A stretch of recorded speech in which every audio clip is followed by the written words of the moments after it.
ಹೇಳ್ತಾ ಇದ್ದಾರೆ ಇವರು ಹೊಲದಲ್ಲಿ ಜೋಳ ಕೆತ್ತಿ ಬಿಟ್ಟಾಕಿದ್ದಾರೆ ಅಂತ ಪಾಸ್ಟ್ರೆ. ಮಳೆ ಬರ್ತಾ ಇತ್ತು.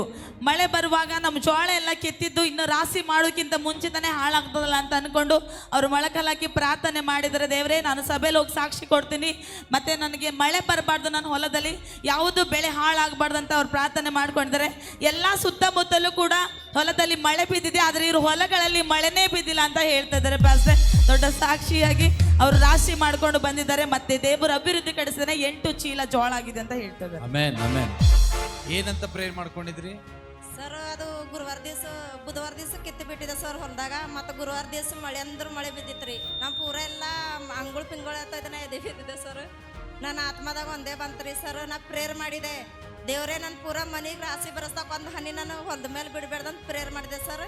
ಮತ್ತು ಶುಕ್ರವಾರ ದಿವಸ ನಾವು ಹೊಲಕ್ಕೆ ಹೋಗಿದ್ದೆ, ಅಲ್ಲಿ ಪ್ರೇಯರ್ ಎಣ್ಣೆ ಹಾಕಿದೆ ಸರ್. ಮತ್ತು ಶುಕ್ರವಾರ ದಿವಸ ಅಂದ್ರೆ 3 ದಿವಸ ಪೂರಾ ಕಂಟಿನ್ಯೂ ಪ್ರೇಯರ್ ಮಾಡಿದೆ ಸರ್. ಮತ್ತು 3 ದಿವಸ ಬಾದ್ ನಿನ್ನ ರಾಶಿ ಬಂದ ಸರ್, 8 ಚೀಲ ಆಗ್ಯ ಸರ್. ಮತ್ತು ಇವತ್ತಾಗ ಭೀ ಮಳೆ ಬಂದಿಲ್ಲ, ದೇವರಿಗೆ ಸ್ತೋತ್ರ ಆಗಲಿ. ಪ್ರೇರಣಿ ಹೊಲದಲ್ಲಿ ಹಾಕಿದ ಆಜು ಬಾಜು ಅಲ್ಲಿ ಮಳೆ ಬಿದ್ದಿದೆ, ನಿಮ್ಮ ಹೊಲದಲ್ಲಿ ಮಳೆ ಬಿದ್ದಿಲ್ಲ. ಹಾ ಸರ್, ನಮ್ಮ ಮನೆ ಮೇಲೆ ಬಿದ್ದಿತ್ರಿ ಸರ್. ಹೊಲದಾಗ ಒಂದು ಹನಿ ನೀರು. ಚಪ್ಪಳ ತಟ್ಟದ ಪ್ರಾರ್ಥನೆಯಲ್ಲಿ ಬಲ ದೇವರು ನಿಮ್ಮನ್ನು ಆಶ್ವಾಸ. ನೆಕ್ಸ್ಟ್